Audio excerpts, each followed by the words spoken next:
Women's evangelical fellowship స్థాపకులు హిట్సేష్లెన్ దానియేల్ గారు 1960వ సంవత్సరం మార్చ్ 5వ తేదీన చేసిన ప్రసంగం. ఎజ్రా గ్రంథము 7వ అధ్యాయం 10వ వచనములో, ఎజ్రా యెహోవా ధర్మశాస్త్రమును పరిశోధించి దాని చొప్పున నడుచుకొనుటకును ఇశ్రాయేలీయులకు దాని కట్టడలను విధులను నేర్పుటకును దృఢ నిశ్చయము చేసుకొనెను.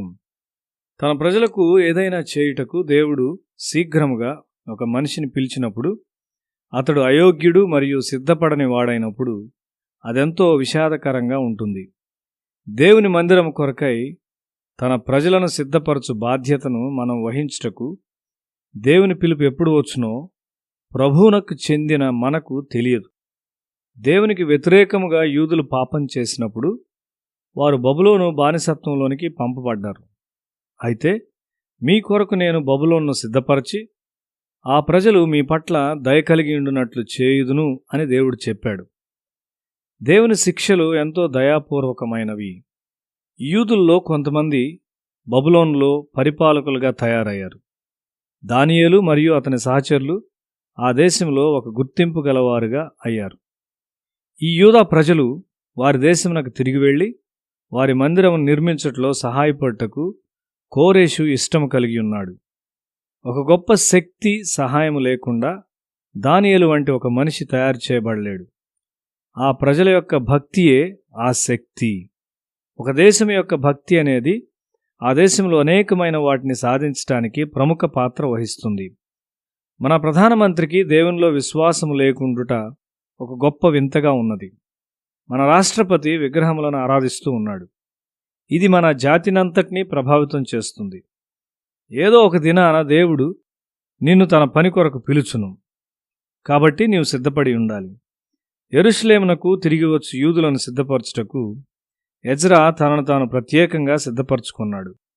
దేవుని మందిరము కట్టుటకు కావలసిన దాన్ని మనం సమకూర్చుకొనవచ్చును. అయితే దేవుని మందిరమును కట్టు ప్రజల విషయం ఏమై ఉన్నది? సమీపమునున్న సమరయులు యెహోవాను ఆరాధించువారు కాబట్టి దేవుని మందిరం కట్టుటకు మేము సహాయం చేయుదుము అని చెప్పారు.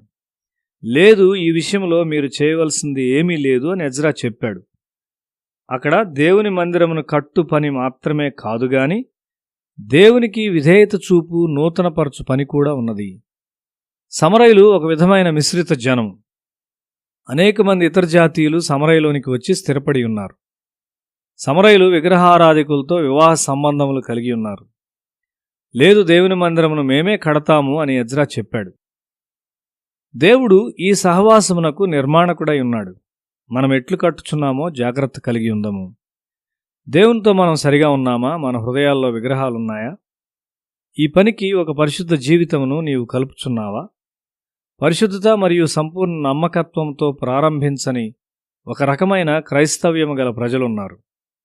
వారికి అనుకూలమైన విధముగా ప్రజల శారీరక రుగ్మతలను మాత్రమే స్వస్థపరచుటకు మనమిక్కడ లేము.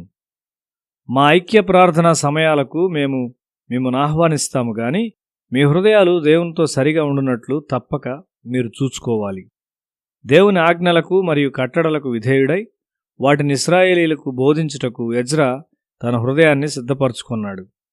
ఒక పరిశుద్ధ జీవితము మరియు విశ్వాసము గల ఒక ఆరోగ్యకరమైన ఆత్మీయ జీవితము నీలో వృద్ధి చెందాలని దేవుడు కోరుచున్నాడు.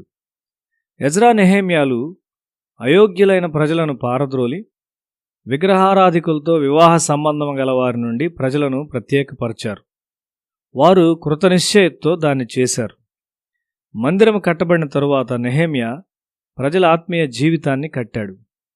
అతడు దేవుని వాక్యము చదువుతూ ఉండగా ప్రజలందరూ నిలువబడి వారు దాన్ని వినుచూ ఏడ్చారు. విధేయులౌటకు వారు వారి హృదయములను సిద్ధపరచుకున్నారు. యాజకులు మరియు లేవీయులు తమను తాము శుద్ధిపరచుకున్నారు. సమరయలో లేవీయులు ఉన్నారు గాని దేవుని పనిలో వారు సహాయం చేయుటకు ఎజ్రా వారిని అనుమతించలేదు. అన్ని సమయాల్లో నీవు బోధించనవసరం లేదు. నీ జీవితమే బోధిస్తుంది. నీ ఉనికి ప్రజలను పాపములు ఒప్పుకున్నట్లు చేస్తుంది. రోజులు గడుచుండగా దేవుడు మనకు కృపను శక్తిని ఇచ్చును. అనేకులను విడిపించుటకు దేవుడు నిన్ను వాడుకొనును. అయోగ్యమైన వారితో మీ ప్రార్థనా గుంపులు కలుషితము కాకుండునుగాక. దేవుని వెదకు ప్రజలను సిద్ధపరచుటలోను దేవుని ప్రమాణములను పాటించుటలోనూ బాధ్యత తీసుకో. దేవుని రాజ్యం కట్టుటలో మనమందరం కలిసి పనిచేయుదము.